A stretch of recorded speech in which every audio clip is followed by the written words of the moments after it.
Hello and welcome back to Nedbank Pitch Polish. I'm your host, Subi Mboya Arnold. Tonight, the spotlight is on our yellow group contestants as they step up to the mic. And interestingly, both of tonight's pitches are tackling some of South Africa's biggest challenges with unique, impactful solutions inspired by nature. Let's dive straight in because we've got an exciting episode ahead of us.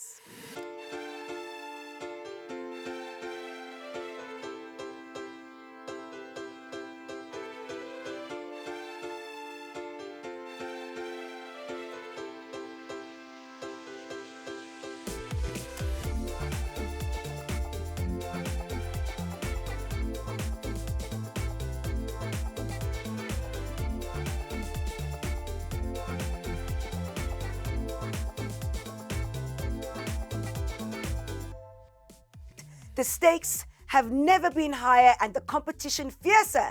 It has been an inspiring first round as our contestants have done their best to turn their big business ideas into a R1 million reality. From the red group, we have Blessing and Prudence, who've made it to the top 8 with Kate, Utsitso and Carl from Snake Nation filling the green group spots. Nontsikelelo and Vanessa made it through from the blue group, and tonight, 2 of our yellow group contestants will be one step closer to that incredible prize with $1 million, while the other 2 will see their Nedbank Pitch and Polish journeys come to an end. Do you know what makes nights like these possible? A shared commitment to South Africa's entrepreneurs. From Nedbank's continued support as our title sponsor to Raise Corp's world-class mentorship and the Business Exchange, who host the learning sessions. This journey is a true team effort. So thank you to everyone involved. Let's now get to the pitching part, shall we? All the way from KwaZulu-Natal, allow me to introduce Orian Herman. Best of luck, Orion. You've got this. Good morning, judges. Hi there, Orion. I'm good. How you doing? I'm right in you. Good, good. You feel like you want to get going already? Yeah. All the way from KZN? Correct, Okay. Joe. So, they're in a very interesting industry. Okay. No, so wait. You cannot pitch. Do you want me to take a few seconds off, rather? No, please don't. Okay, I need them. So you're ready now? Yeah. Thank you so much. It's good to meet you, everyone. Thanks for the opportunity. 5, 4, 3, 2, 1. Pitch and polish. Good morning, judges. Let me tell you a real story of a gentleman called Mandla who lives in the township. He's got 2 young kids. In order for him to go to the toilet, he has to wake his kids up every night to go through unsafe territory and use an unsafe toilet. This is the reality for over 20 million South Africans as we speak. While tons of kitchen waste and toilet resources gets dumped in our environment daily, while our soils are nutrient depleted. My name is Orian Herman. I'm the CEO and founder of LiquidGold Africa, and I have my MBA in the green economy. But let me explain how we're solving this problem in a practical way. So with one of our partners, which is one of the leading banks within South Africa, we provide access to safe sanitation within the informal market, within 2 informal markets within KZN. We convert that waste or divert that waste from the homes, industries and market, and we process it in our plant in KZN. We use 3 types of technology: urine to fertilizer technology, thermocomposting and black soldier fly to produce a protein-rich animal feed, rich compost, as well as a fertilizer, which is then sold back into our corporate portfolio. We have generated 3.8 million worth of revenue in the last financial year with a 52% gross profit. Our ask today is to help us commercialize the byproducts that are coming from our plant for commercially conscious clients. Help us gain our ISO standards so that we can build trust brand and build up a software for ESG, for reliability and impact for our corporate clients. I ask you today, let's reinstate dignity, save our planet, and let's leave a better future for our children. Thanks, Orion. Thanks for that pitch. Let's start this side. Hi, welcome. Would you just, you mentioned your gross profit, just repeat it for me, please? 3.8 million. Sorry, my turnover. Sorry, my gross profit percentage was 52%. 52%. Thank you. So are you only based in KZN right now? Yes, we are based in KZN. However, with the successful pilot project that just happened, we are looking to expand into the Western Cape. the goal is to reach over 5,000 households. Tell me a bit more about the pilot project, please. So the pilot project, we had to deploy with one of the clients, we had to deploy to 100 households to provide the safe sanitation to 2 informal markets. Right now, at the moment, we've got about 2,500 new signups because the tech's working on the ground. But the impact, as you know, within sanitation is all over in that. So the goal here is, can we create decentralized depots in different regions to gain more byproducts from the process? So the next phase of the pilot project is to go and reach the 5,000 over the next 3 years. When you say deploy, what does deploy mean? We're taking flies there, or would we? Yeah, so we deploy sanitation, so we create the safe sanitation and we deploy that into a household level, and then we create a decentralized depot close to that, close to the communities that we serve. Okay, thank you. Hi, Orion. Now I'm nervous about getting your name wrong. But I really love the concept. I mean, the need that you are responding to, I mean, I think is real and compelling. So congratulations on that. Thank you. But what I want to understand is, I mean, you've made significant strides, 3.8 million in first year and 52% GP. But how do you make money? Can you just explain? Can you just break that down a little bit more for me? Very good question. Because we play in the social and environmental space, the way we've been able to generate revenue is through our corporates through their ESG portfolio that are looking for social and infrastructure projects, but also that is linked to their supply chain. So right now we generate non-annuity income through project-based revenue. Our future plan in terms of sustainability is to generate annuity income through the byproducts we generate from our plant. So that's the revenue streams that we currently obtain. Okay, so tell me more about the byproducts that Yeah. you are now going to be selling commercially. Yeah. So can you just tell me, elaborate on what those byproducts are and what they're going to be used for and who your customers are for that? Great. So the byproducts, we're focusing on 3 products, which is animal snack, dog snack, or pet snack, which is high in protein, a frass, which is a fertilizer, as well as a compost. Then that's going to go back into retail. Nurseries, so our beachhead market is for your high-end pet stores, your nurseries, as well as your farmers that are looking at vermiculture and looking for alternative agriculture products. So those are the process. So at the moment, we've got our applications in terms of registration, but it's getting the ISO standards to build up the trust around it.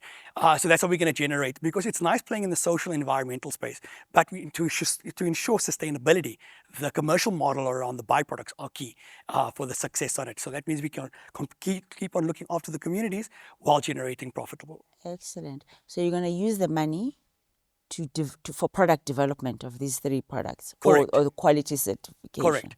So so it's ISO standards around the plant. So because we're dealing with such a sensitive part, ISO standards also just creates brand trust that our processes are safe, we're producing safe products, but also flesh out and build out the commercial model, because we know there are consumers that are looking for alternative products. How do we reach them with a good story? And that's going to help with that. Excellent. Thank you. Thank you. Okay, so I'm just trying to understand so first of all, are you an NGO or for profit? For profit. Okay, so in the reverse, when you have to collect something from all these toilets that you are putting out there. Yep. That logistics of collection, it sounds very complex, because I can't imagine, I suppose if you're in a community and if they're dispersed and some people want it and some people don't, and then if you mention in the rural environment, some of the roads are going to be quite tough to navigate. So talk to me about let's call it the reverse logistics of getting the product back to before it's processed. Thanks a lot. That's a good question. It always becomes an issue within our business. So we only focus on peri-urban, high-density areas. So we don't do rural because of the logistic costs. So in the peri-urban areas, there's no ways our vehicles can move between those. So we have a 2-stage process. So we got guys that we recruit from the community, train them up, skill them up, provide them with what we call a stage 1 collection. So they go from door to door to collect and bring in the waste. They then bring the waste to a centralized point where our trucks sit, and that comes into a depot. From a viability perspective, we realize that if you go over 30 kilometers within the space, then it doesn't become feasible within that space. So we try to keep the process within a 30-kilometer radius. That's why we've built our depot to be decentralized, so that we can set up multiple depots. And what are you this is quite gross, but what are you collecting from it with? Are you collecting a semi-processed product already? So in terms of our collection, Yeah. we separate at source. So fecal matter, urine, and kitchen waste. So it's already separated at source. And as it comes into the plant, it's already separated as well. So it makes our process a lot more easier to treat. And everything's got its own... So the treatment still happens after that? Correct. Okay. However, with your fecal matter, we do use sawdust to decompose it. Prevents the smells, and because it's waterless, prevents the smells, and it decomposes the organic waste. Okay, Orion, I think I've got enough. Thank you. Thank you. You may leave. Thank you so much for the opportunity, and thank you so much. What did you think? I liked it a lot. I liked him a lot. I thought for me, of all, he demonstrated his authority. He has an MBA in green technology, had a clear understanding of the markets, of his market, and the compelling need, for the service or the product that he's offering. For me, it's the GP that he spoke about, the 52%. It's a CSI initiative right now. But he understands that, so he's got going forward sustainability. He has to develop more commercial product. So I liked the way it was put together. I thought he was structured. He was clear, and he knows his He knows his stuff. He knows his stuff. Yeah, definitely. I also like that. He knows his stuff, especially from a technical perspective. And I like the vision that he has to grow beyond the sustainability as well, to diversify, as it were. I'm just worried about, just knowing, to have a 52% GP is one thing. What's the net profit? What's the net profit? And we've seen the numbers. So we know it's a journey. So I don't know how much time it's going to take. It sounds like he's got one pilot out there. Will he be able to sell across ESG on this? It's probably SED, that's probably where he needs to go as well. Okay, I think we've got enough. Let's score. Orion, LiquidGold, you got such fantastic energy. Thank you. How do you feel?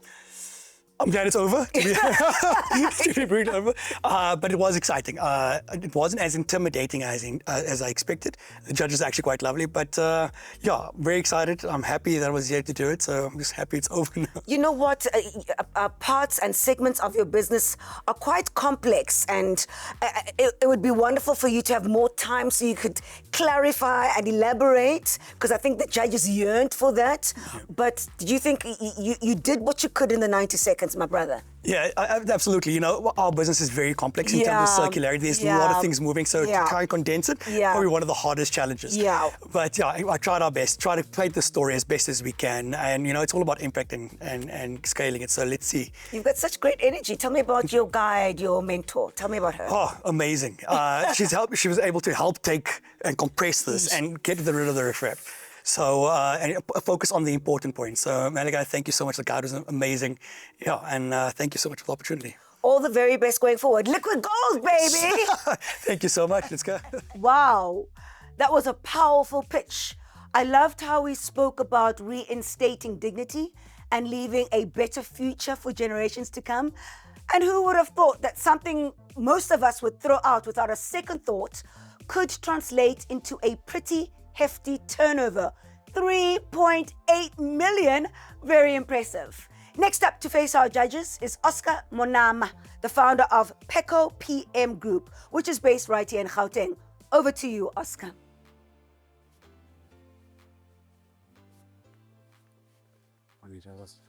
Hi, Oscar, how are you doing? I'm good, and you? Good. You're rubbing your hands. Yeah. You're ready to go. Okay, I won't put you into too much misery. Cool. 5, 4, 3, 2, 1, Pitch and Polish. Good day, judges. My name is Oscar Monama. I'm co-founder and CEO of Pheko PM Group. Pheko PM Group currently explores 5 out of 4,500 indigenous plants in Africa. We do this because the Western diet has displaced our African diet, and it has caused a various amount of malnutrition and health problems with our people. We currently sell our products through sales agents, retail stores, and directly to public. We've created a variety of products that includes moringa oil, spices, and we're currently working on flour that will help our people to create more and better foods. The company is currently run by me, Oscar. I am a former alumni of Oric and Innovation Hub, and my partner is a tech partner who specializes in agro-processing and agricultural bioscience. We currently employ over 8 people and indirectly have created 20 jobs as part of our program. We have collaborated with farmers across the country, researchers, scientists that help us create and explore these nutritious plants. With the money, we plan on expanding our product range, testing and buying equipment. 70% of the money is going to go to buying equipment, and the other 40 is going to go into testing and marketing, because we believe that people don't know a lot about these indigenous plants. I thank you.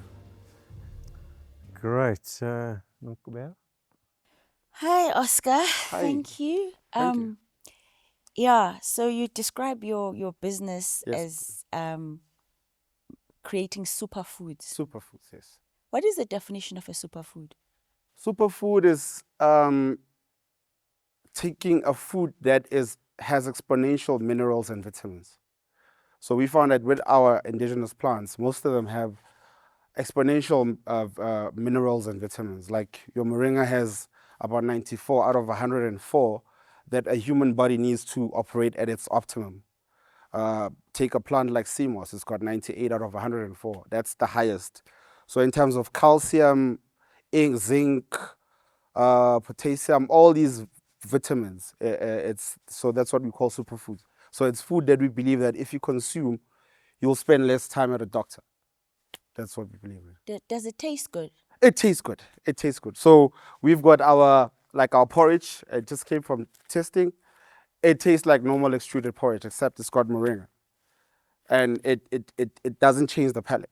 So basically, like, we are not saying replace your diet. We're saying that, listen, instead of using your normal cooking oil, why don't you use this?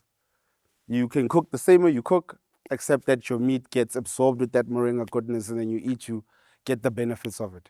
Okay, so it sounds like a super business, huh? Highly nutritious food, tastes good. Yes. So it should be easy to sell, right? Everybody should just be. It should be easy to sell. Except that. The education element. A lot of people, they feel like when you talk about health and wellness, now you selling them green things, you're selling them tasteless things, as you said. And there's also a stigma that's attached, especially to like moringa.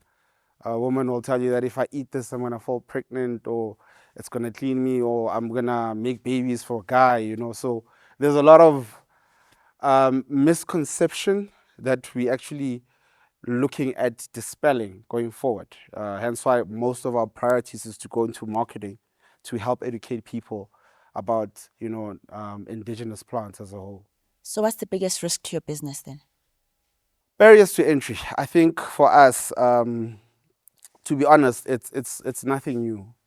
Anybody can enter. Anybody can reverse engineer our products, but it's just that we focus on trying to be thought leaders, hence marketing and trying to take our social media seriously going forward, which we haven't, because the past 2 years has just been about us fine-tuning our systems and processes from a producing and manufacturing perspective. So going forward, we want to now fine-tune our marketing and position ourselves as thought leaders, so that whoever comes in, people always trust that, oh, Pheko. If it's not Pheko, then it's not the right thing. So that's where we're working. Thank you, Oscar. Hi, welcome. If the barriers to entry are low, Yes. what are your competitors doing that is better than you? Most of our competitors are just focusing on one plant. Moringa, I think because a lot of people are aware of it. a lot of people go moringa. You know, part of us buying equipment is to go into cold pressing the oil, because there's a lot of ways to kind of use it. Because a lot of people, especially our competitors, just end up using the leaves, and with a plant, especially an indigenous plant, there's so much to it, from the stem, leaves, and the roots, that you can explore and create different variety of products rather than just focusing on one. So Maybe I must we rephrase my question. Who is your closest competitor, and what do they do that's better than what you do right now? currently TC Foods, I think they've got a better, in terms of them creating a variety of product on moringa, they've got a better offering. You know, they've got peanut butter, they've got they don't have the oil. They've got peanut butter. They don't have the porridge, but they've got peanut butter. They've got capsules. They've got quite a substantial amount of products from a moringa perspective. And so from And they've expanding your got better products, facilities than we do. would you be able to close that gap if you expand your product range? Yes, definitely. We're confident of that. And also the feedback we get from our customers, you know, gives us that hope and confidence. Tell me about the brand name, what it means, and Pheko. Pheko is a Sotho name for cure, solution. okay. So the PM is a combination of my surname and my partner's surname, but also can stand for product manufacturer. So it's like Pule Monama. So Pheko is like we're saying that we want to create a cure, you know, for in which language? Sorry, Sotho. Sotho. So are you not then, you know, people in KZN, are they going to relate to that brand? Ooh. We have people that are Zulu speaking buying our brands. I haven't really asked people from KZN specifically. So Okay. And then you mentioned that you've been involved in 2 other programs. So why a third now? Because if you win this, part of that is another incubation program. So like why the third time now? Third Like time. what didn't you get right in the 1 and 2 that you now need a third one? It was a different startup. It was an app that aggregated product for informal market. And then learning this, it's a different ballgame, because you now have to learn how to source products, raw products, turn them into good, package them. So that whole value chain, it's something that I never knew how to do in the first business. So I think even going through certain learnings in the past few days with my guide, it kind of opened up my mind to say, oh, okay, you know, going forward on Monday, this is what I need to implement, because I never saw that loophole in that. Yeah. Okay, Oscar, thank you so much for Thank you coming very on much, to Charles. the show. Thank you. You may leave.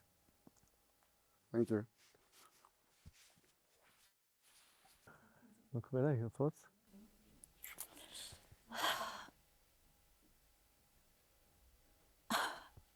Not for me. Not for you. No. I didn't, I mean, I feel like this whole thing of superfoods and indigenous foods is not quite a trend, it's a thing, but I just didn't find it persuasive and authoritative and convincing enough. So, I mean, his product line, or he spoke only about moringa, although he said they're looking at 5, but even if I needed it, I wouldn't know why to go and buy Moringa.